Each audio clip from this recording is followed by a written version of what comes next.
Sometime during adolescence, the vast majority of people begin to experience romantic feelings for another person. Sometimes those relationships blossom and sometimes they don't, but in either case, there are opportunities to learn what one desires in a romantic partner. Many people discover the most satisfying kind of love is not found in reckless romance with virtual strangers, but in the comfort and familiarity of those known for long periods, those who are known within the context of their family. David Updike's short story Summer offers us two such characters, Homer and Sandra. The statement of theme I have just shared is tentative. That is, in the actual writing of an analysis, it may change a little or a lot. It may become more complex or more simplistic, or it may need to be completely refocused and rewritten. But it gives me a place to work from as I try to gather my thoughts and evidence from the story. Of course, by the time even a tentative thematic statement and or analytical thesis are developed, the story has been read many times and has likely been annotated, key elements highlighted, and initial thoughts about the text scrawled in the margins. When working with a longer text such as Summer, a top to bottom look at the story can be cumbersome to present to the reader, a tangle of ideas that won't be fully resolved until near the conclusion, and that places a great deal of memory burden on the reader. So, a more logical approach for the analysis is topical, or a point by point presentation. My thematic statement combined with the thesis or what I am trying to support. So I begin by looking at the elements of those statements, and I find I've given myself a lot to talk about. Adolescence, maturation, and the beginnings of romantic feelings, that sometimes the relationships are fleeting, that some people reject reckless romance with random partners in favor of someone with whom they are more familiar within the context of family, and that there are two characters in the story who exhibit the elements of the thematic statement. That's three topics of discussion for each of two characters. I can either present the ideas one by one and link them to both characters, or I can present the characters one at a time and show how they embody the ideas, or I can use a mix of those presentations. Before I make a final decision about the organization, I need to see what I've actually got available for evidence, and that's the focus of this video. So let's move now to the text of the story.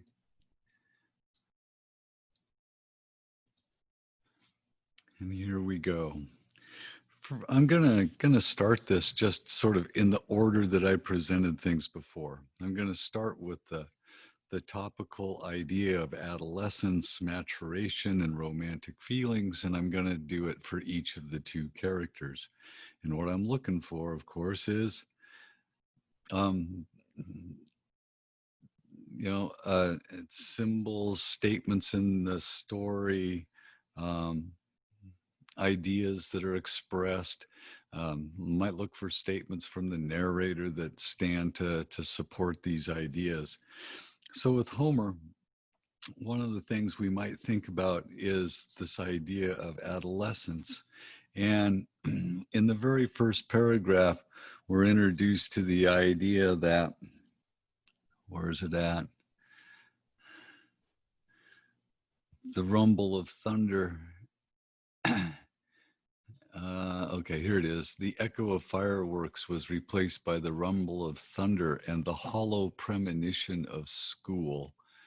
Okay, so we know that he's still in school. We aren't given an exact age, but we get this notion still in school. Okay, so we know that he's probably under the age of 18. And we've also got his senses were consumed by the joy of their own fulfillment. And he's playing tennis, walking down dirt roads in the rain, um, basically being outdoors, right? His days were spent in the adolescent pursuit of childhood pleasure. There's the word adolescent. I've even been talking about adolescence. So this is probably the piece of information that I would most want in my discussion, right? So I've found lots of things in that very opening there, but one that actually uses the language of my my prompt. So that's a very good thing. What else can we find for Homer? There's also in this first paragraph the idea that he's maturing, right? That his conversations with Fred, who is still unnamed at this point in the story, they became increasingly philosophical, and they focus on an imagined universe with no bounds. Now, these are pretty mature thoughts, right? Or they're maturing thoughts. Let's put it that way. Okay. We also notice that he's starting to have some romantic feelings. And one of the places where that begins to happen is down here in paragraph 4. Okay. And yeah, numbering the paragraphs is good. They aren't numbered on this text, but they are in my notes, where we find that he is paying attention to Sandra, right? Through the screen, he watched Fred's sister, Sandra, as she came ambling down the path, stepping lightly between the stones in her bare feet. She held a towel in one hand, a book in the other, and wore a pair of pale blue shorts, faded relics of another era. Okay, he's watching her actions. He's watching her. This is the first sign we get that there's a sense of romance in the air, right? As a matter of fact, Fred, who is Homer's best friend, is also first introduced by name there, and he is nothing but a vehicle to introduce Sandra, right? Even though this is who Homer is officially at the lake to be with, when we're first given Fred's name, it's nothing. It's just a vehicle for his sister. Um, Little typo. I must have fixed that at some point. Anyways, in the very next paragraph, Homer was amused by the fact that although she did this any day, she didn't get any tanner. Right now we're not just seeing her in action, but we're seeing that he's paying some pretty close attention to detail. When she first came in, her face was slightly faintly flushed, a pinkish line around the snowy band where her bathing suit strap had been. Right? He's paying pretty close attention to details here. He notices that the backs of her legs remained white, but her back is getting the softest brownish blush. Sometimes she keeps her shoes on, other times a shirt or sweater. Again, a lot of attention to detail about him watching her. So that's kind of an interesting thing. And again, we've got an interesting perspective on Homer.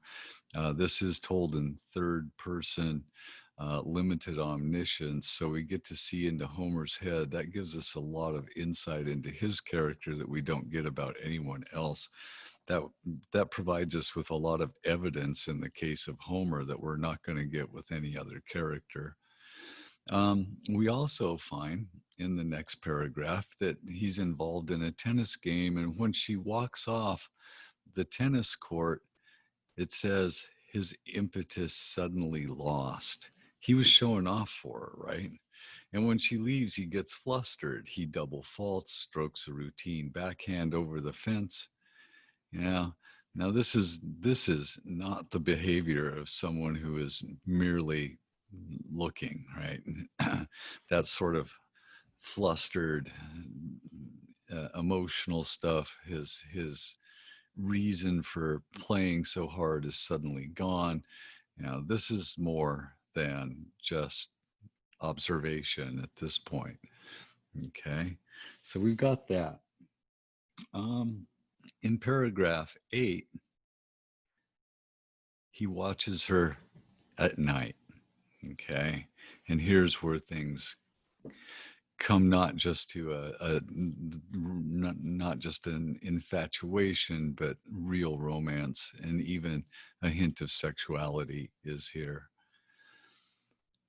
It says, at night, he went out to the cottage where he and Fred slept. He could see her through the window as she lay on her bed, her arm folded beneath her head like a leaf. Her nightgown, pulled and buttoned to her chin, pierced him with a regret that had no source or resolution.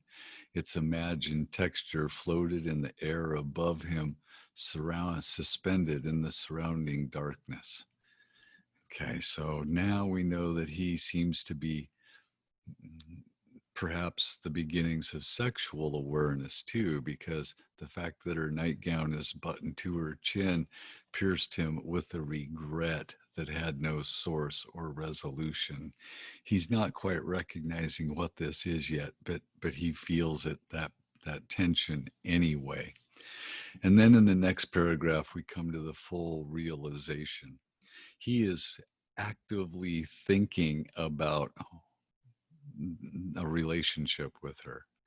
What was it that he had known her all? Was it that he had known her all his life, and as such had grown up in the shadow of her subtle beauty? Was it the condensed world of the lake, the silent reverence of surrounding woods, mountains, which heightened his sense of her and brought the warm glow of her presence into soft, amorous focus? So he recognizes this as love, amorous. She had the hair of a baby, the freckles of a child, and the sway of motherhood. That's just sort of descriptive. Like his love, and here we go from amorous focus to love. Her beauty rose up in the world which spawned and nurtured it. Okay. So Homer is beginning to, he's actively thinking about his feelings for Sandra in paragraph 9, conscious pondering. And you don't get any better evidence than that. So let's think for a little bit about Sandra. And we're staying mostly in this same part of the story.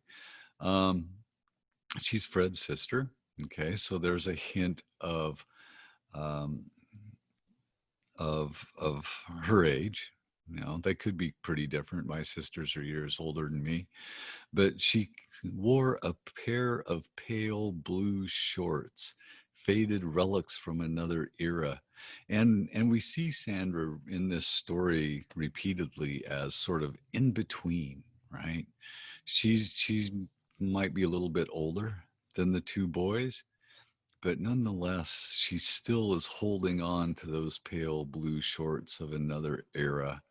And she's not especially mature, right? At the beginning of this paragraph, we see Homer reading a book. In fact, it's Sherlock Holmes, and it's a discussion about intellect, right? And then we get to the end of the paragraph, and Sandra is carrying a book, but she uses it as a pillow. So they're sort of juxtaposed, even though he might be younger. In some ways, he's more mature, perhaps, or at least more motivated and conscious of his situation. Um, we've also got all this color imagery in this paragraph about tanning, right? And if we sort of equivocate the process of getting tan to the process of maturation, she doesn't get any tanner.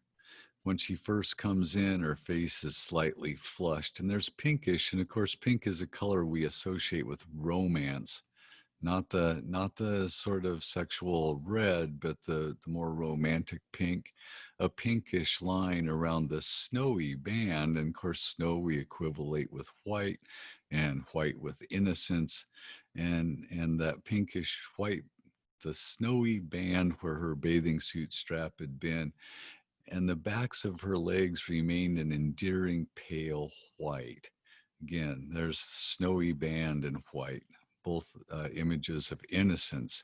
And then we get the color of eggshells, just driving that point home. An egg, of course, is an unhatched young bird. But again, this sort of in betweenness about her. Her back acquired only the softest brownish blush. Not very tan, but a hint of it. Okay. So that's all kind of interesting. And notice the word pale, pale, pale is repeated 3 times. And when you see repetition like that, you kind of have to question what's going on there. And her pale eyelids, and of course, eyes are the things with which we see the world. And if pale is associated with white and innocence and a sun that won't tan her, then maybe her world outlook is still rooted primarily in that innocence. After she walks off the tennis court and Homer loses the match, he goes back to the house and she asked him who won, but didn't seem to hear his answer. I wish I could go sailing, she said. Okay. Now I need to take a little time out, and this might end up being a sort of a transitional paragraph somehow in the story, or maybe just a background information paragraph in the essay. But I want to talk about the boats in this story. We see 4 different boats in the story, or types of boats. We see a canoe in the first paragraph where the boys are out at the beginning of the story and they row to the middle of the lake. There's a power boat or a motor boat. There are sailboats, and there is an inverted boat. Now, if we think about the level of sort of expertise or the age that you might learn to deal with one of these things, canoe. Okay, a canoe is a sort of a beginner boat. You know, you can stick kids in it in a life vest. They're not going to manage to hurt themselves very bad, probably. Motorboat. Okay, skill level goes up a bit. You have to know how to start the motor. You have to know how to steer. You have to, understand the risks of speed.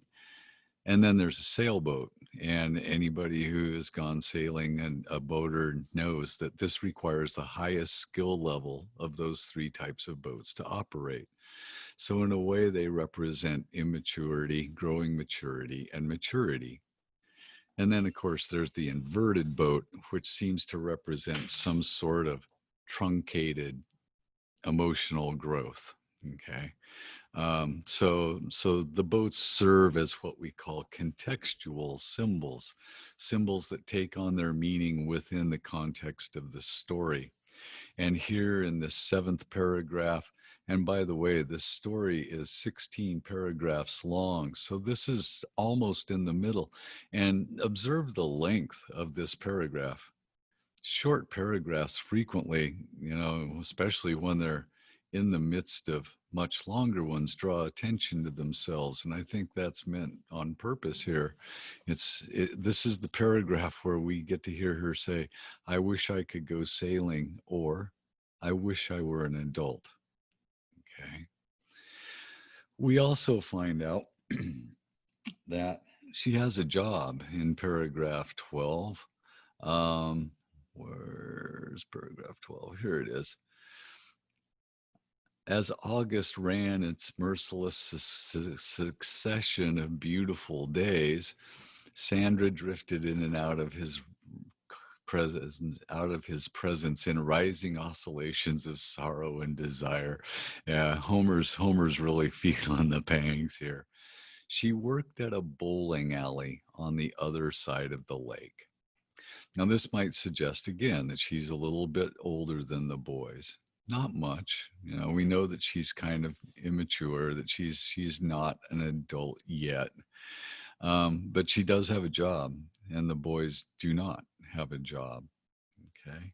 So that's a little bit of this idea of maturation and her desire to be an adult. Maybe that's why she has a job. Maybe she's only a year older than the boys, right? But nonetheless, she does in fact seem to be older. Now we've got the idea also in this part of romantic feeling. Okay.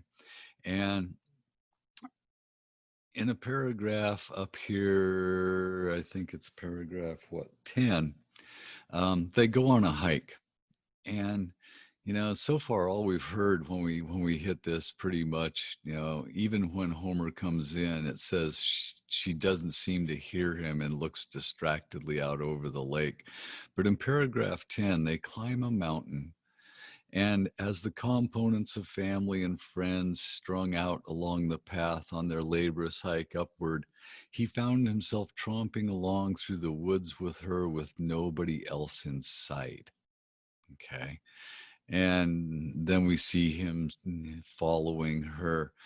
And at the end of the day, it says this day exhausted him, and he runs down the last mile or so of trail, leaving her behind and howling in frustration at the woods. But when she catches up, it says, "Where'd you go? I thought I'd lost you." Okay. And she sits down heavily in the seat of the car. Whether that's due to exhaustion from the hike or she's a little frustrated that he ran away from her is unclear. But on the ride home, his elbow hopelessly held in the warm crook of her arm. She has locked his elbow with her arm, right? A first example of her making a sort of physical move to keep him from getting away again. He'd just gotten away from her. She was going to make sure that didn't happen. And of course, they're in the car, so he can't really get away. But she makes this extra move to keep that from happening. And also, in this paragraph, as August ran its merciful succession of beautiful days, it might be a little bit thin, but they're on a boat ride home after picking her up from the bowling alley. And it says that as the boat rounded corner, Homer, would close his eyes and release himself to gravity, his body's warmth swaying into hers, guising his attraction in the thin veil of centrifugal force. Now and then he would lean into the floating strands of her hair and speak into her fragrance, watching her smile swell in the pale half light of the moon. And of course, the moon is a long standing romantic symbol, as is night in general. And the sentence goes on: the umber glow of the boat's rear light, her laughter spilling backward over the swirling V of wake.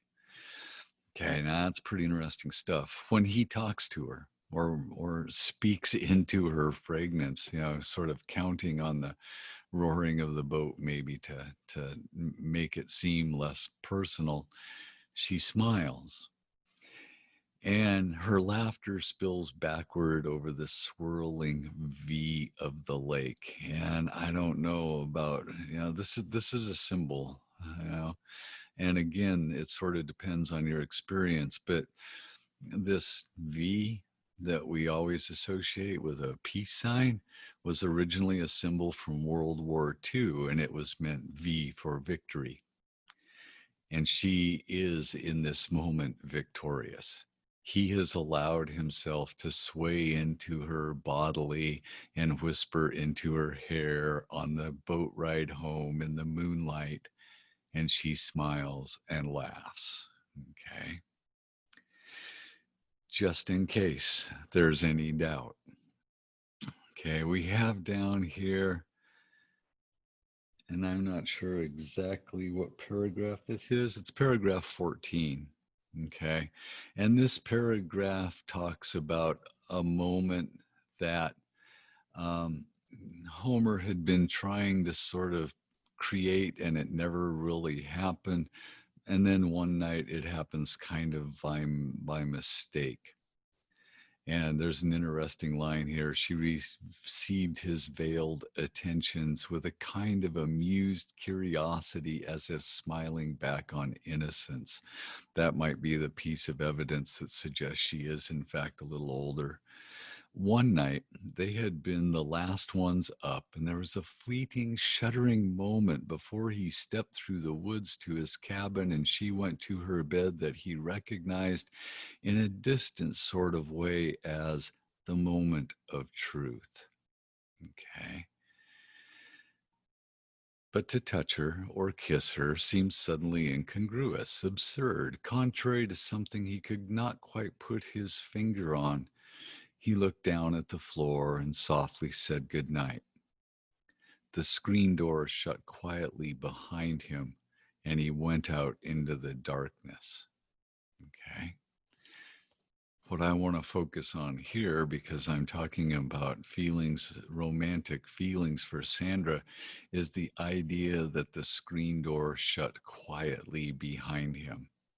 We've seen the screen door at least twice before in this, and every time in paragraph 4 and 5, it has slammed behind Sandra. Okay. Um, if I want to go back and find it in paragraph 4, 1, 2, 3, 4. It says, the texture of the smooth, unbroken air was cleanly divided by the sound of a slamming door. Okay. And in paragraph 5, he would watch her, hear the distant door slam.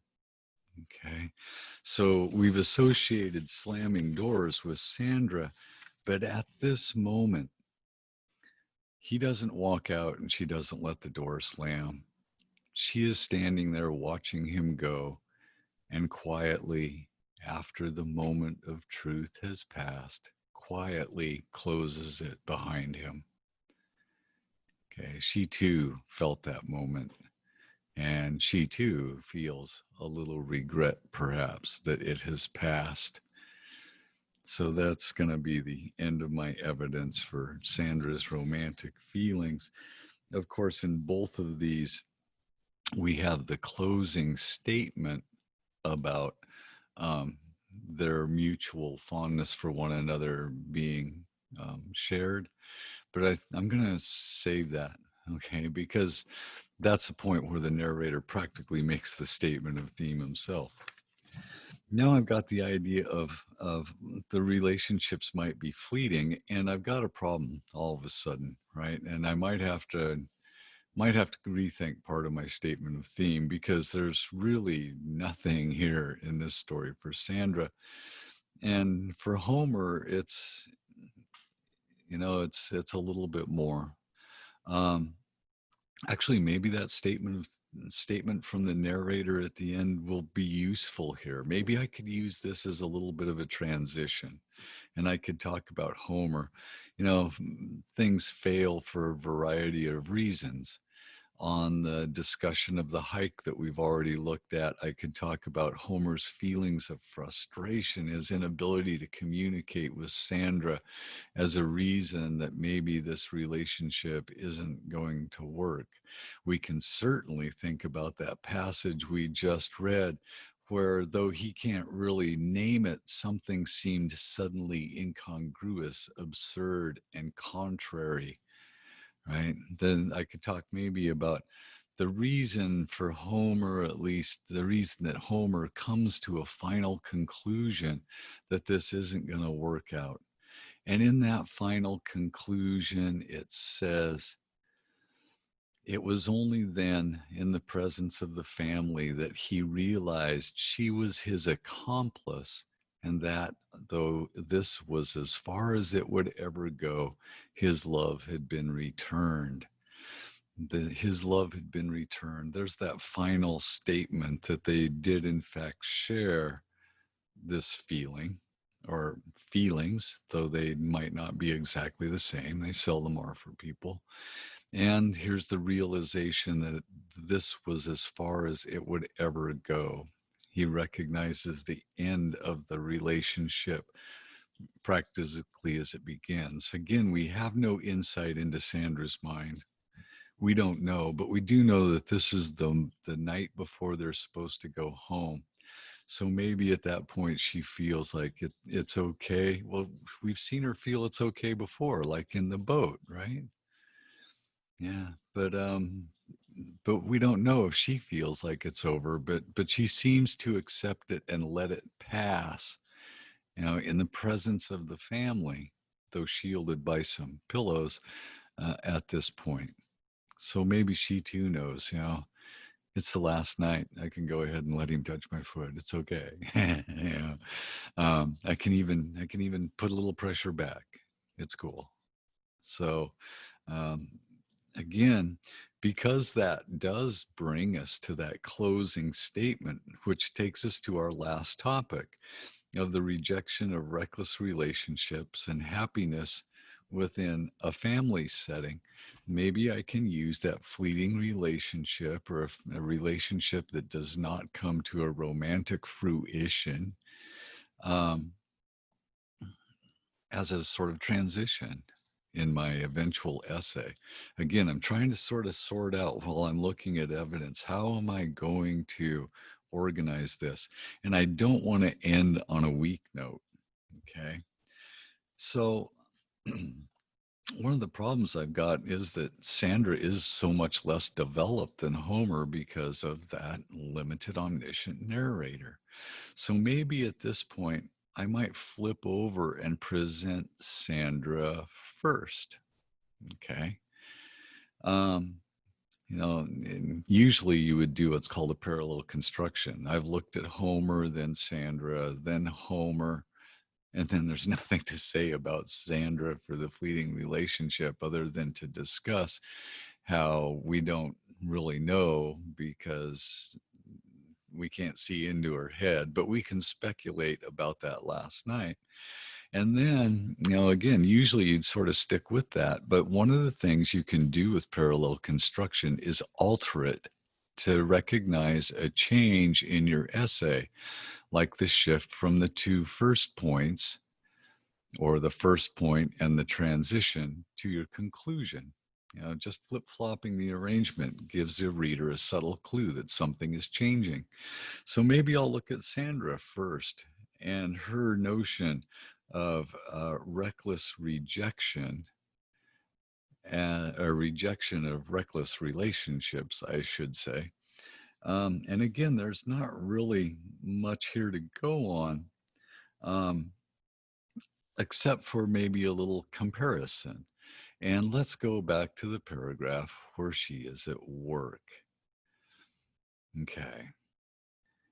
The paragraph says Homer sat at the counter and watched her serving up sloshing cups of coffee, secretly loathing the leering gazes of whiskered truck drivers and loving her oblivious, vacant stare in answer. Hip cocked, hand on counter, gazing up into the neon air above their heads. Okay. Okay. Her oblivious, vacant stare in answer suggests that she is aware that the truckers are leering at her, that they're interested. Again, she is maturing, but she ignores them. Right? She has no interest in that. Okay, and it's probably not just, this seems to be her modus operandi. Just sort of pretend you're not noticing and don't look at them, right?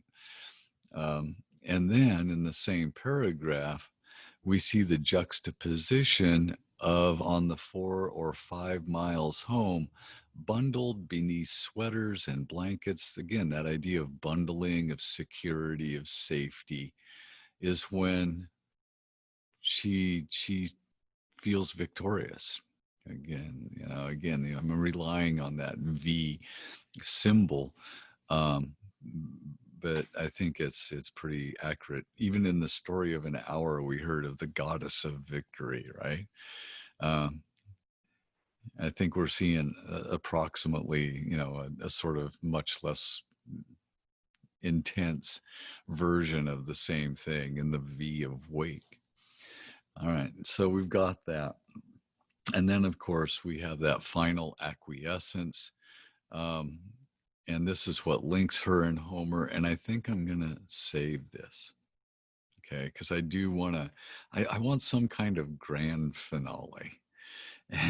And I'm not sure I even really want to um, give this away in the transitional paragraph. I'm thinking I want to save this, right? So now we would look at Homer's rejection of recklessness and his happiness in in a closed environment, in the environment of the family. Okay. So I'm going to start with the notion that I've just dealt with Sandra, of rejecting superficial relationships or reckless relationships. And there's this paragraph here, which would be paragraph 9, I think. Actually, paragraph 11. This is paragraph 11. His friendship with Fred, meanwhile, continued on its course of athletic and boyhood fulfillment. Alcohol seeped into their diet. And of course, that's a big statement. And an occasional cigarette of growing maturation. And at night, they would drive into town to buy 2 enormous cans of Australian beer. And yeah, that's got to be Foster's. And sit at a small cove by the lake talking. One night on the ride home, Fred accelerated over a small bridge, and as the family station wagon left the ground, their heads floated up to the ceiling, touched, and then came crashing down as the car landed, and Fred wrestled the car back onto course. Okay, so here's some reckless behavior, and here comes some more. Other times they would take the motorboat out onto the lake and make sudden racing turns around buoys, sending a plume of water in the air and everything in the boat crashing to one side. So we have 2 different types of reckless behavior here. Notice Fred's driving, right? And it doesn't say who's driving the motorboat, but if you had to guess, it'd be Fred. But always with these adventures, Homer felt a pang of absence and was always relieved when they headed back toward the familiar cove and home. So Homer doesn't feel he feels a sense of absence in this recklessness. He is not fulfilled by this recklessness as Fred seems to be. Okay. So there's some evidence of Homer's potential rejection of reckless behavior and the idea of relief when he gets to return home from that. All right. And there's more. Okay. This takes us to the idea of home and feeling comfortable there. And way back in the first paragraph, we've got the idea, but the sound of the paddle, again, they've been talking about big ideas, but the sound of the paddle hitting against the side of the canoe, the faint shadow of surrounding, again, closed in mountains, the cry of a night bird, night being much more closed feeling than the day, brought them back to the happy, cloistered finity of their world. Okay, so there's that piece of evidence. And there's more. Um, in paragraph 3, we're introduced to the character of Mrs. Time.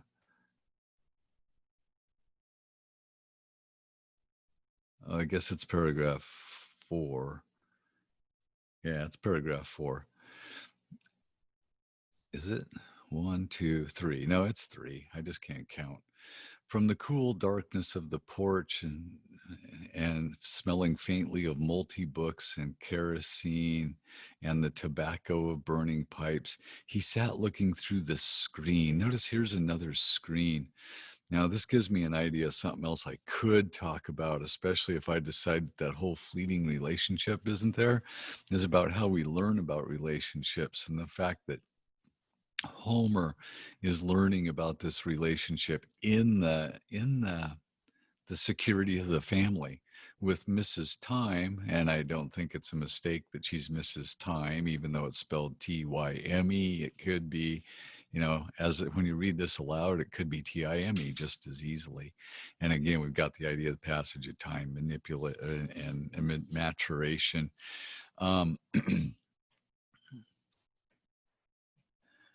Where is what I'm looking for, though? Oh my gosh.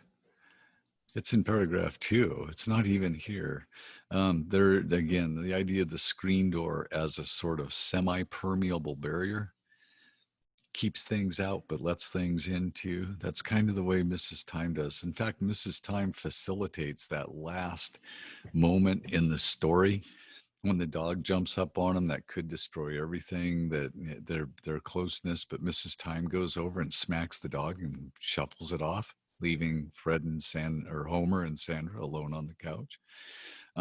Ideas starting to bubble and boil, but what I'm really looking for is in the paragraph before, paragraph 2. Homer woke to the slant and shadow of a summer morning, dressed in their shared cabin. And again, we don't know who they are. It's Homer and Fred, but we don't know that yet.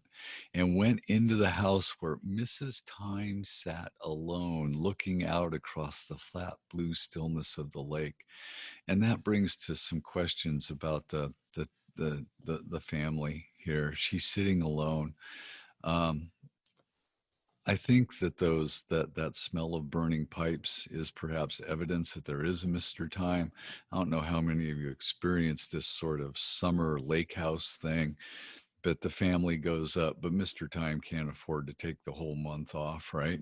He probably comes up on weekends and the rest of the family stays there the rest of the time.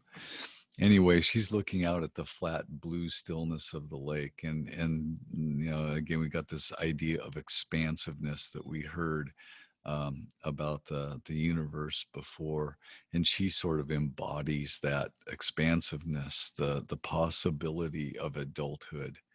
She poured him a cup of coffee, and they talked quietly. Okay.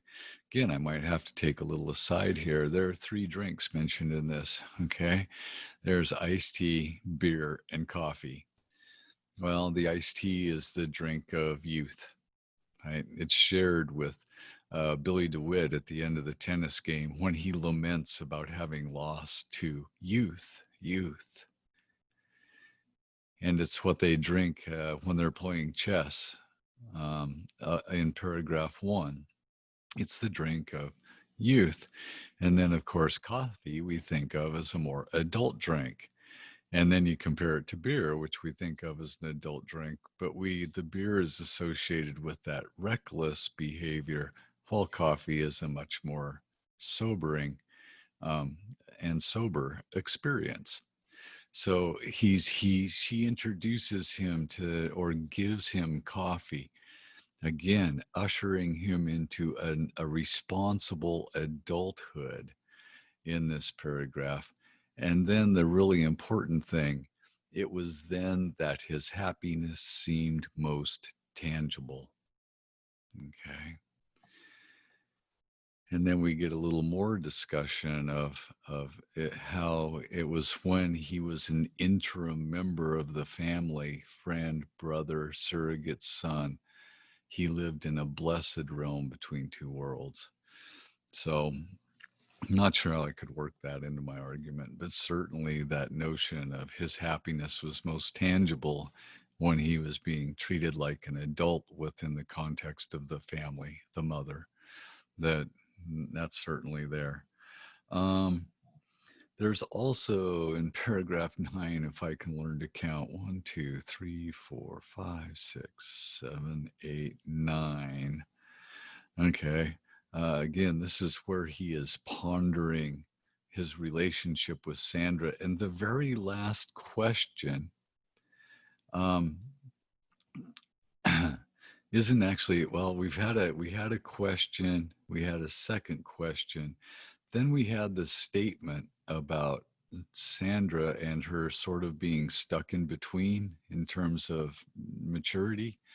And then the last statement, like his love, her beauty rose up in the world which spawned and nurtured it and found in the family the medium in which it thrived.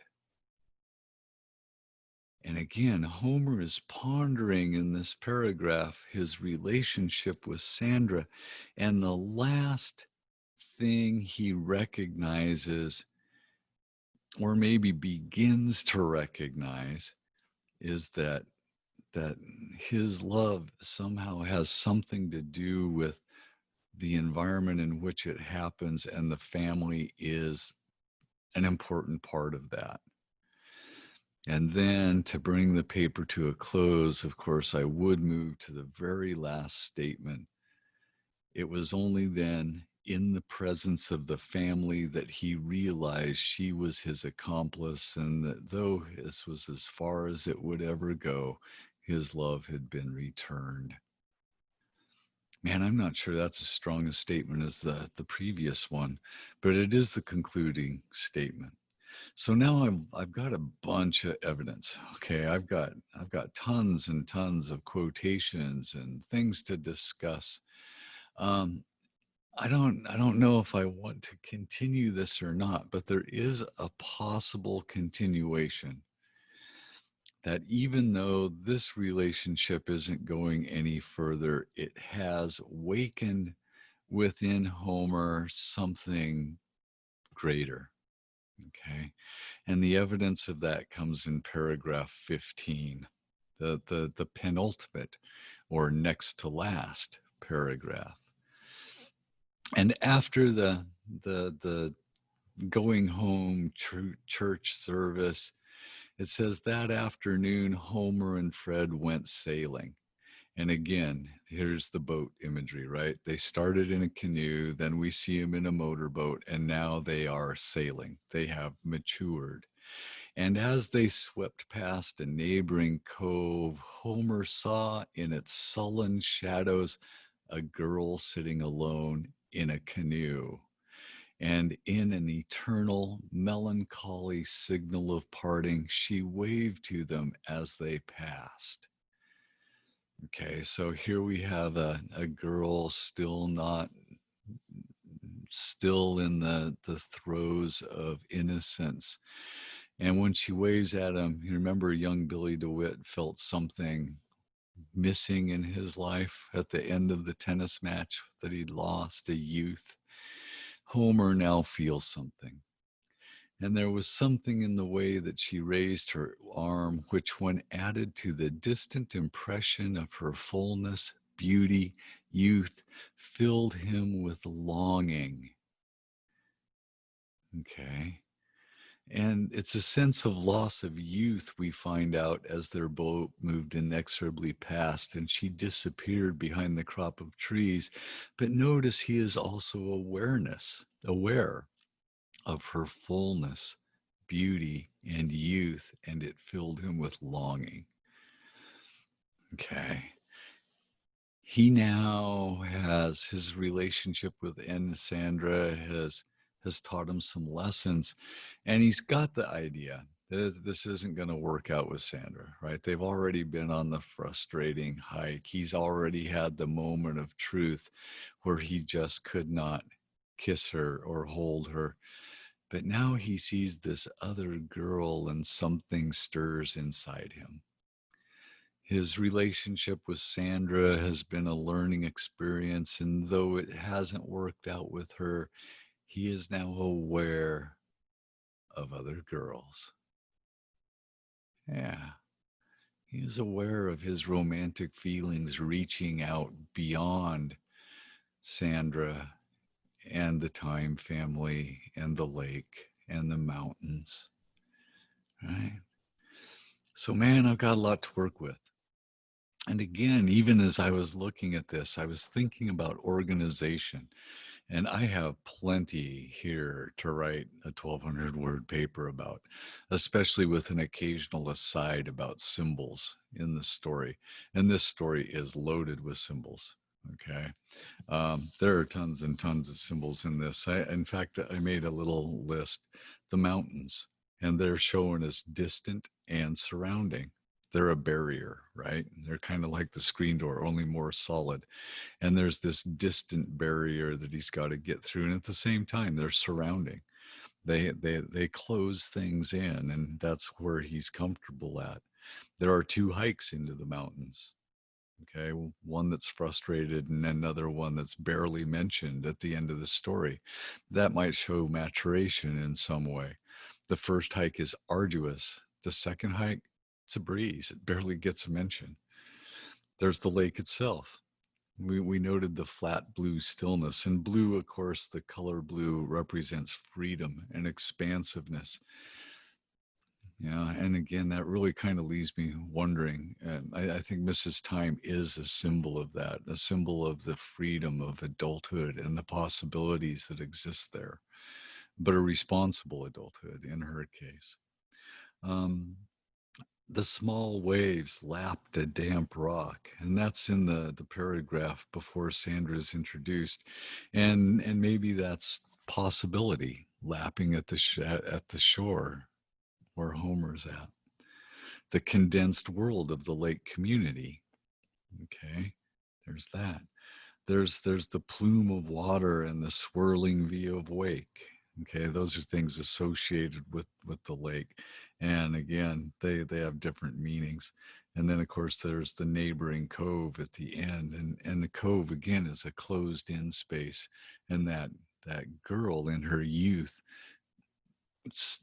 in that enclosed space that Homer was once so comfortable in. And now he's out sailing, he's out on the expansiveness of the lake, being an adult, you know, and he looks back on that with a sort of envy, maybe. Well, he does. He feels a sense of loss. It tells us that. The story says that. Then I've got a long thing about the boats. Um, and the boats appear actually several times, and in an order of appearance: the canoe in paragraph 1, the inverted boat in paragraph 3, the white triangle of a sail out on the lake in paragraph 3, the motorboat in paragraph 5. I wish I could go sailing in paragraph 7, motorboat in paragraph 11, motorboat again in paragraph 12. That's the ride home from the bowling alley. And then Homer and Fred go sailing in paragraph 15, and the canoe in paragraph 15 as well. Colors that we saw red, which represents love, passion, lust, anger, frustration, and maturation.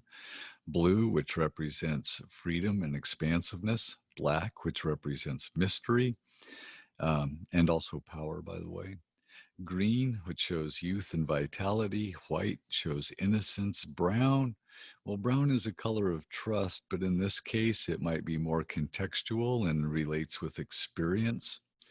And then the screen doors. And there's undoubtedly more and more and more.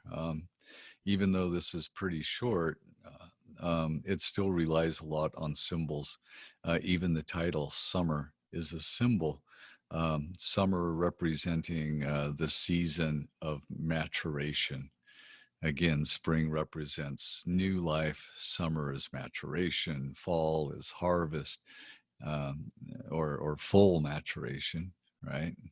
Coming of age, and then winter is death. So even the title of this the symbolic setting of summer is out there and available to us. And I might even have talk about that. Maybe I could use that as a transition when I'm talking about the very first point, maturation and growth of romance, because summer, the title includes both Homer and Sandra, right? So to toggle between Homer and Sandra, and those are going to be those are my longest discussions. So I would probably present Homer separately, maybe a short paragraph about the symbology of summer and how it includes both characters, and use that as a transition into Sandra there. So I'm starting to get a lot of ideas about actually writing and organizing this essay. Would I know if it works until I tried it? Nope. Sometimes you've got to try and fail, but I'm starting to get a pretty firm idea. My sticking point still is how not to end on a weak note, because my best two arguments, my best, most developed points of support are in that first section. So what I want to do is try and really make that all important idea of finding love in the presence of the family ring at the end of the essay. And that's where I'm going to have to really put in some work. For now, that's plenty for this video. Catch you next time.